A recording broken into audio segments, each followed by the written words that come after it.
बिना मतलब के प्यार करे जे ओ माइया,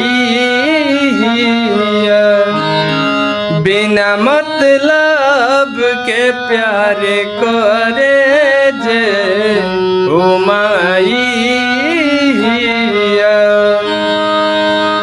रोग चाहे जवन होखे उ सब के दवाई, रोग चाहे जवन होखे उ सब के दवाई। बिना मतलब के प्यार करे जे ओ